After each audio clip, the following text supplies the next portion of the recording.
बिस्मिल्लाहिर्रहमानिर्रहीम, अस्सलाम वालेकुम। मैं असदुल्ला खान हूं। नून लीग को अंदाजा नहीं हो रहा कि वो क्या कर रही है और वो किस तरह से अपनी सियासी कब्र खोद रही है। नून लीग को बिल्कुल अंदाजा नहीं हो रहा कि वो ट्रैप हो रहे हैं और आज जो एक्शंस ले रहे हैं कल को इनके लिए वो लोगों की नफरत का बायस बन जाएंगे। आज देखिए, अब स्टेटमेंट्स आ रही हैं, चलें ठीक है, जो जिन लोगों ने कानून तोड़ा है उनके लिए तो कानून के मुताबिक कार्रवाई होनी चाहिए, इसमें तो मुझे क्या किसी को भी इख्तलाफ नहीं हो सकता। आर्मी एक्ट के तहत होनी चाहिए, पाकिस्तान के कानून के मुताबिक आर्मी एक्ट भी बिल्कुल जायज़ है और आर्मी एक्ट के मुताबिक भी होनी चाहिए, इसमें भी मुझे कोई इख्तलाफ नहीं है। लेकिन वो लोग जो 9 मई के वाक़यात में मुलव्वस हैं उनके खिलाफ तो वाकई कार्रवाई होनी चाहिए। और राना सनाउल्लाह बार बार कह रहे हैं कि हमारे पास सबूत मौजूद हैं और कानून हरकत में आएगा, कानून अपना रास्ता लेगा। आज के सारे अखबारात में खबरें लगी हुई हैं कि आर्मी एक्ट के तहत फौरी कार्रवाई करके फौरी सजा दी जाएगी। बिल्कुल होनी चाहिए, इसका तो कोई भी हामी नहीं हो सकता कि जो शख्स कोर कमांडर हाउस में घुसा, लोगों की अमलाक को नुकसान पहुंचाया, सरकारी अमलाक को नुकसान पहुंचाया, शहदा को, उनके मुजस्मों को नुकसान पहुंचाया, उन सब के खिलाफ तो कार्रवाई होनी चाहिए। लेकिन सिर्फ ये नहीं हो रहा, मसला ये है कि सिर्फ ये नहीं हो रहा।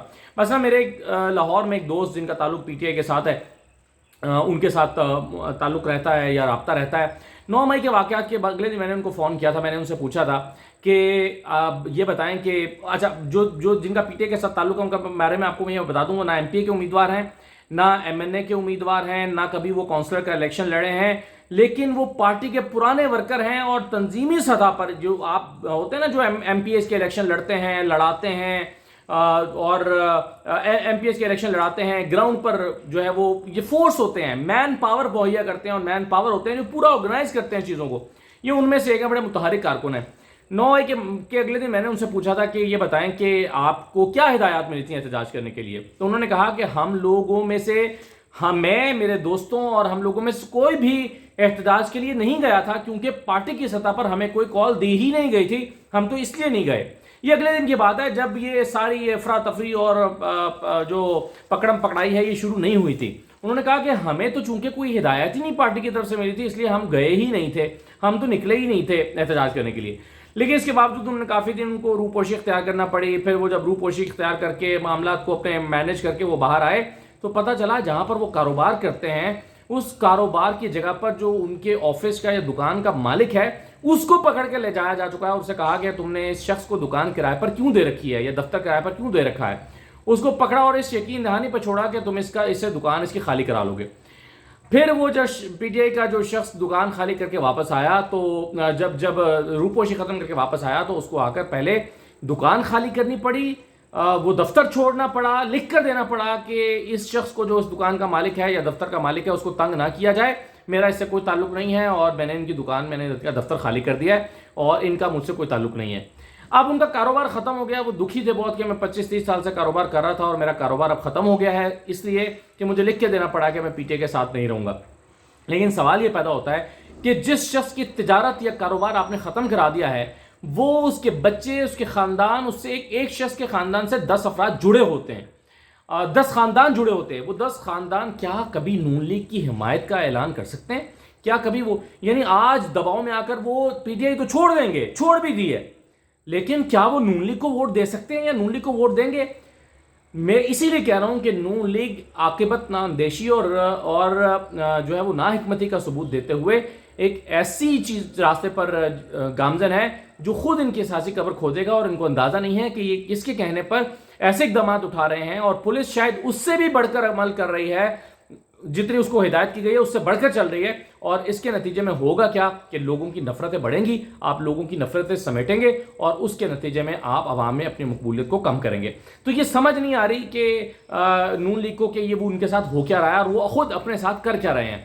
आप देखें ना, आप दहशतगर्दों के खिलाफ, शरपसंदों के खिलाफ कार्रवाई करें, ये कानून का भी तकाजा है, करना भी चाहिए। अगर आप नहीं करेंगे तो हम आपसे पूछेंगे कि आप इन लोगों के खिलाफ कार्रवाई क्यों नहीं कर रहे जिन्होंने कोर कमांडर हाउस के घर घुस कर तोड़फोड़ किया। हम आपसे सवाल करेंगे, उनको तो आप जरूर करना चाहिए। लेकिन क्या इसकी आड़ में आप सियासी फायदा उठाने के लिए पीटीआई के लोगों पर या उनका कोई भी ताल्लुक रहा है उनके कारोबार खत्म करेंगे, उनका चूल्हा बंद करेंगे, उन पर जोर जबरदस्ती करेंगे? तो इस तरह से मेरा ख्याल है कि आप ये सियासी एक गलती कर रहे हैं। आप लोगों की नफरतें उनके दिलों में, उनके खानदानों में पाल रहे हैं जो आपको कभी फायदा नहीं पहुंचाएगी। एक एक करके आप किस मुंह से, आप देखें ना, ये जिसके साथ हुआ है उसके घर या उसके इलाके या उसके मोहल्ले या उसके रिश्तेदार जिसके घर पे नून लीग वाला वोट मांगने कल को जाएगा, उसको क्या वो जवाब देंगे?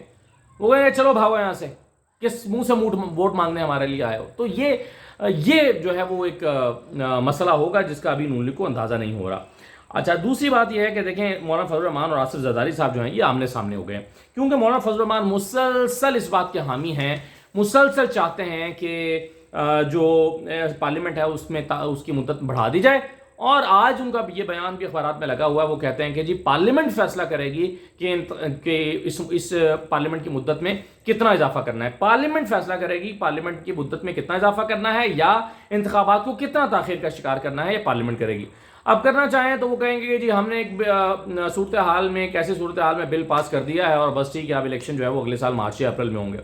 मौलाना फजल रहमान इस बात के बड़े सख्त हामी हैं और वो मुसलसल इस पर जोर दे रहे हैं, लेकिन आसिफ जरदारी इसके शदीद मुखालिफ हैं और वो समझते हैं, क्योंकि उनको पहली मरतबा ये लग रहा है कि माहौल इस किस्म का बन गया है आज कि बिलावल का चांस बन गया वज़ीर आज़म बनने का, जोड़ तोड़ करके 8-10 जमातों को मिलाकर वो अपना वज़ीर आज़म बना सकते हैं। आज बैठे कैलकुलेट कर रहे होंगे आसिफ जरदारी साहब।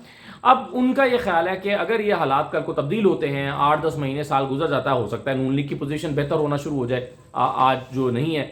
तो आसिफ जरदारी साहब इस बात के हक में है कि फौरी इलेक्शन हो जाने चाहिए अब अपनी मुकर्रर मुद्दत पर, यानी अक्टूबर में इलेक्शन हो जाने चाहिए, ताकि इस वक्त जो सिचुएशन बनी है वो पीपल्स पार्टी को फेवर कर रही है, तो पीपल्स पार्टी उस सिचुएशन में का फायदा उठा सके। तो ये जरदारी साहब का ख्याल है कि मौलाना फजल रहमान कतन इलेक्शन नहीं चाहते। उसकी दो वजूहत हैं, एक तो उनको लगता है कि इस वक्त वो इलेक्शन हार जाएंगे, दूसरा उनको लगता है कि भाई दाव लगा हुआ है, वजारतें चल रही हैं, तो क्या जरूरत है इलेक्शन में जाने की, जितना दाव लगाए उतनी देर तो दाव लगाए रखो, तो हुकूमत में बैठे हैं मौज मारते रहें। तो ये उनका ख्याल है, लेकिन इन दोनों के दरमियान जो है वो एक इस बात पर ठन गई है और एक इख्तलाफात आप देखिएगा आने वाले दिनों में ये लाउडली हमारे सामने आएंगे, खुलकर सामने आने लगेंगे। अभी जो ढके छुपे अल्फाज में बयानात में सामने आ रहे हैं और हम उसको ट्रांसलेट करके अंदाज़ा लगा रहे हैं कि ताल्लुकात ख़राब हो रहे हैं, लेकिन आइंदा दिनों में एक आम शख्स को, गली राह चलते शख्स को भी पता चल जाएगा कि इख्तलाफात की नौयत क्या हो गई है। तो इलेक्शन कराने के मामले पर तो इन दोनों जमातों में इख्तलाफ आ गया है। अच्छा, तीसरी और आखिरी बात जो मैं करना चाहता हूँ वो ये कि शायद खाकान अब्बासी साहब जो हैं वो फट पड़े अपनी हुकूमत के खिलाफ। पहले भी वो करप्शन का कह चुके हैं, अब भी वो कह रहे हैं हमारे सामने इस वक्त मुल्क को लूटा जा रहा है और हम कुछ नहीं कह सकते, हमारे सामने मुल्क को लूटा जा रहा है। फिर वो कहते हैं कि महकमा खुराक पंजाब में इस वक्त 30% से ज़ायद करप्शन है। ये पहले भी उन्होंने बात की थी और बड़ा शोर शराबा मचा था पंजाब में, और अब फिर हुआ है। पहले भी पंजाब ने कहा था कि अगर आपके पास कोई सबूत हैं तो आप हमें ये सबूत दीजिए, लेकिन फिर शायद खाकान अब्बासी एक मरतबा फिर कह रहे हैं कि महकमा खुराक पंजाब में 30% से ज़ायद करप्शन है। 30% से, यानी एक इसका मतलब ये हुआ कि 1 अरब रुपए के मामले में 30 करोड़ रुपए का रौला। तो ये बहुत बड़ी है, यानी ये 2% या 3% की एक ज़माने में हम सुना करते थे कि 2% कट या 3% कमीशन या 1% कमीशन, और ज़्यादा से ज़्यादा एक मिस्टर 10% होते थे जिनको हम कहते थे कि जी बहुत ज़्यादा करप्शन कर रहे हैं, 10% ये लेते हैं। तो यहाँ 30% है, आप देखें ये कितनी बड़ी करप्शन हो रही है। फिर वो कहते हैं कि जी हमारी जो गवर्नेंस है वो इस वक्त फ्लॉप तरीन है और जो है वो तबाह हो चुकी है, और 25 साल में वो कहते हैं हुकूमतों ने कोई मसला सुलझाया नहीं है। ज़ाहिर है उसमें उनकी अपनी हुकूमतें भी शामिल हैं। तो इस तरह से शाहिद खाकान अब्बासी जो है वो अपनी ही हुकूमत के सख्त नाकिद हुए हैं और वो समझते हैं कि उनकी हुकूमत परफॉर्म करने में और नाकाम रही है। ज़ाहिर है शाहिद खाकान अब्बासी को भी नज़र आ रहा है कि इलेक्शन लड़ने के लिए दोबारा आवाम के पास जाना पड़ेगा, और अगर वो हुकूमत पर तनकीद नहीं करेंगे या जो जिस तरह से हुकूमत कर रही है इस तरह से हुकूमत कभी भी इलेक्शन नहीं जीत सकती, और अगर ये भी इलेक्शन में उतरते हैं तो इन सवालों का सामना उनको भी करना पड़ेगा। तो वो पहले से इसका माहौल भी बना रहे हैं। तो देखिए बहरहाल आने वाले दिनों में हालात किस तरफ को जाते हैं, और जो मौलाना फजल रहमान और जरदारी साहब के ताल्लुकात में क्या हमें जो है वो वाज़ेह लाइन नज़र आती है, ये आने वाले दिनों में पता चलेगा। इजाज़त दीजिए, अल्लाह हाफ़िज़।